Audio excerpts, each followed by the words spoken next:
saya akan menjelaskan materi mata kuliah MSDM, yaitu tentang PHK atau pemutusan hubungan kerja.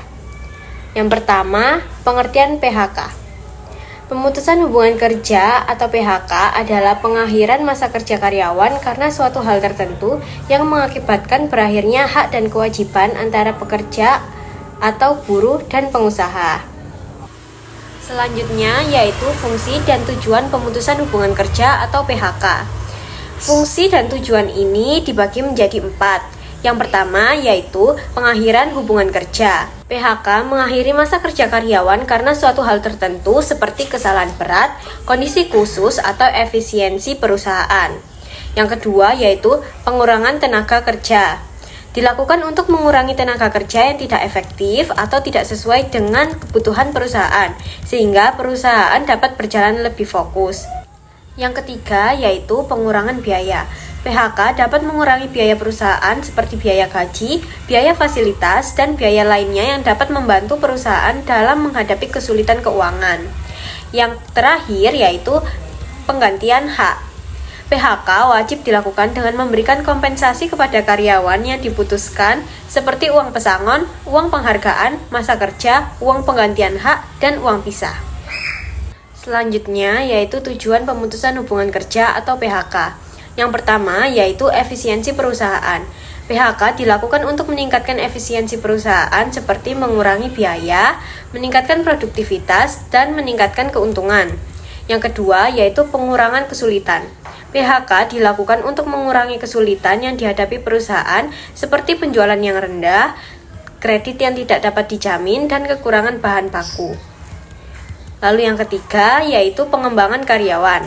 PHK dapat membantu karyawan yang diputuskan untuk mengembangkan diri mereka sendiri seperti dengan mencari pekerjaan lain atau meningkatkan kemampuan mereka. Yang terakhir yaitu menghindari masalah. PHK dilakukan untuk menghindari masalah yang dapat timbul jika perusahaan tidak melakukan PHK, seperti masalah sosial, masalah hukum, dan masalah keuangan. Selanjutnya yaitu faktor yang mempengaruhi pemutusan hubungan kerja atau PHK. Yang pertama yaitu mengundurkan diri atas kemauan karyawan sendiri. Yang kedua yaitu mengundurkan diri atas kemauan secara tertulis karena berakhirnya kontrak kerja. Yang ketiga yaitu memundurkan diri karena umur sudah mencapai usia pensiun. Yang keempat, karyawan melakukan kesalahan di perusahaan. Dan yang kelima yaitu perusahaan mengalami bangkrut. Selanjutnya yaitu jenis-jenis pemutusan hubungan kerja atau PHK. Jenis-jenis pemutusan hubungan kerja ini dibagi menjadi 4 kategori, yaitu yang pertama, PHK demi hukum. PHK ini terjadi ketika pekerja meninggal dunia atau perjanjian kerja telah berakhir sehingga tidak perlu diberikan surat PHK. Yang kedua yaitu PHK karena melanggar perjanjian kerja. Jenis PHK ini terjadi karena pelanggaran terhadap perjanjian kerja seperti pengunduran diri atau pelanggaran perjanjian kerja oleh salah satu pihak. Yang ketiga yaitu PHK karena kondisi tertentu. PHK ini terjadi karena beberapa kondisi seperti pekerja mengalami sakit berkepanjangan, efisiensi perusahaan, perusahaan pailit, atau perusahaan terus mengalami kerugian. Yang keempat yaitu PHK karena kesalahan berat.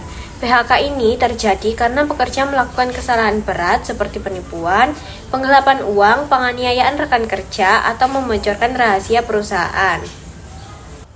Menurut Mangku Prawira tahun 2002, pemutusan hubungan kerja atau PHK dibagi menjadi 2 jenis, yaitu pemutusan hubungan kerja sementara dan pemutusan hubungan kerja permanen. Yang pertama yaitu pemutusan hubungan kerja sementara. Pemberhentian sementara memiliki alasan internal perusahaan, yaitu karena alasan ekonomi dan bisnis. Misalnya, kondisi moneter dan krisis ekonomi menyebabkan perusahaan mengalami kekacauan dikarenakan siklus bisnis. Yang kedua yaitu pemutusan hubungan kerja secara permanen. Pemutusan hubungan kerja secara permanen dibagi menjadi 3 jenis, yaitu yang pertama, atrisi. Atrisi atau pemberhentian tetap seseorang dari perusahaan secara tetap karena alasan pengunduran diri, pensiun, atau meninggal. Fenomena ini diawali oleh pekerja individual, bukan oleh perusahaan. Yang kedua yaitu terminasi. Terminasi adalah istilah luas yang mencakup perpisahan permanen karyawan dari perusahaan karena alasan tertentu. Dan yang terakhir yaitu kematian.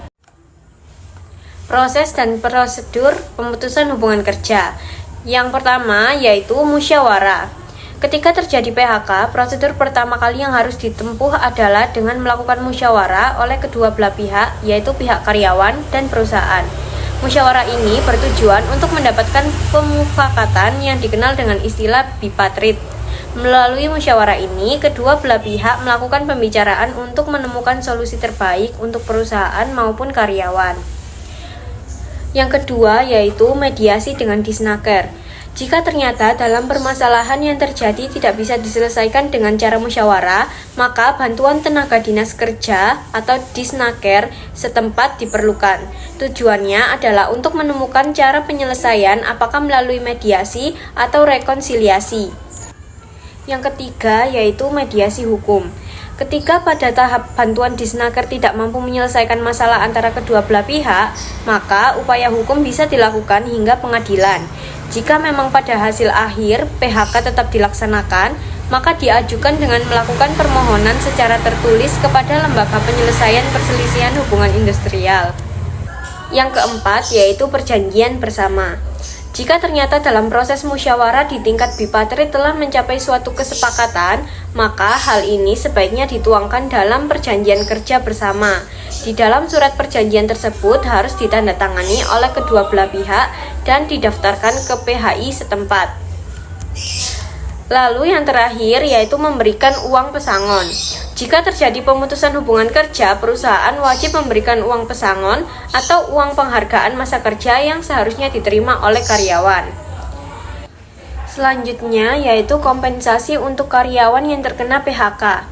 Perusahaan memiliki kewajiban untuk menjelaskan alasan PHK karyawan serta kompensasi yang akan diterima oleh karyawan sesuai dengan ketentuan yang berlaku. Prosedur PHK harus berdasarkan kesepakatan antara perusahaan dan karyawan. Kasus PHK terjadi biasanya dimulai dari pihak perusahaan. Sebenarnya, karyawan pun juga boleh mengajukan PHK jika perusahaan yang bersangkutan melakukan sejumlah pelanggaran. Misalnya, tindakan penghinaan secara kasar, penganiayaan, ancaman, hingga pembayaran upah yang tidak tepat selama 3 bulan berturut-turut. Perusahaan sebaiknya mengetahui tahapan PHK karyawan yang tepat, termasuk juga berkaitan dengan kompensasi karyawan. Sekian yang dapat saya sampaikan. Jika ada kekeliruan dan kesalahan kata, mohon dimaafkan. Wassalamualaikum warahmatullahi wabarakatuh. Terima kasih.